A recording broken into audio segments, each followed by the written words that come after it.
So in high school, I went to the Boston Marathon with one of my friends. And she and I were talking, and I said, you know, someday I want to run that. And I was probably 180 to 190 pounds at the time, and she looked at me and she said, "You run the marathon? Okay."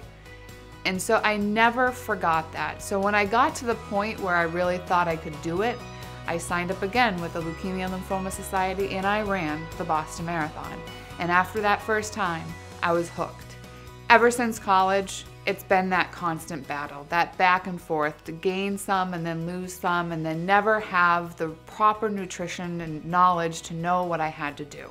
Like I said, I had gotten hooked on marathons, and I had finally qualified to run the Boston Marathon as an official qualifier in 2008. And then I wake up in January of 2009 with 2 numb feet, and I didn't know what it was. I thought, maybe I pulled something while training. So I went to my doctor, they did a bunch of tests, they said, "You're fine, I don't know what could be the problem." Something wasn't right, so I had to be my own advocate and ask to go see a neurologist. I was sitting at my desk at work when I got the call. It was a week before my birthday, and I just asked the doctor to tell me what the results were of the MRI. He said, "I don't want to tell you over the phone." And I said, "No, you just need to tell me." And he told me, and I remember falling to my knees when he said, "You have multiple sclerosis." And it was then that I knew I could do one of 2 things. I could either give up and let MS take me, or I could look MS right in the face and with my strength and my faith in God, push on and use it instead of it using me. When I was diagnosed with my MS, the doctor said, "We don't even know how you're walking."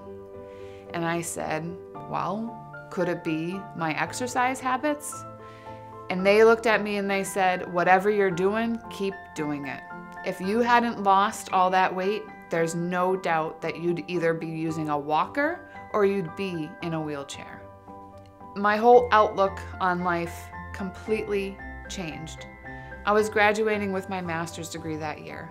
I was going to run the Boston Marathon in April of that year, no matter what. 2 numb feet, I didn't care. It was going to happen. I was getting married that year. Well, I ran that Boston Marathon. I graduated with my master's. I got married, and we were blessed to have a child very shortly thereafter.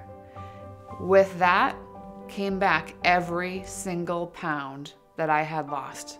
I was topped out at 203 pounds when I had my son. Everything I had worked for had just come right back. But I knew I have this little boy, this beautiful little boy, that I could either just keep gaining the weight after he came, or I could take a stance, fight my MS again, or I'd be in a wheelchair. In January of 2012, I decided to take a stance and start a blog, a health and fitness blog. And a friend of mine reached out to me and said, "Hey Melissa, you know, you're already doing a Beachbody workout. You should probably try Shakeology." I said, "No, I am not doing those shakes. Those shakes are what I feel caused my MS. They all have artificial stuff in them," is what I said. She said, "No, these are different. You need to check this one out." So I did. I researched Shakeology. Each ingredient, I researched it. Nothing artificial. Nothing that was going to cause any other symptoms. And at this point, my MS was getting worse. I decided personally to not take medication for my MS. I wanted to fight it with proper nutrition, and I wanted to fight it with exercise. I'm not saying that Shakeology is a cure for MS, because it's not a cure, but it's helped keep my symptoms away. It's helped me be able to see my son.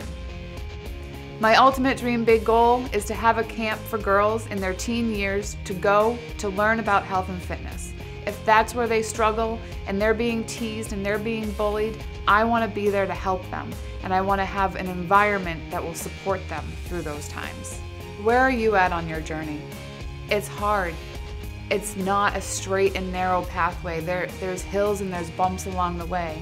There's 1,000 different programs out there, and when you're overweight and you feel like you're stuck, and it feels like nothing is going to work and you're never going to get anywhere and you've hit that wall, it's hard to figure it all out, but that's what I love about what I do now. I'm helping people find themselves again through health and fitness.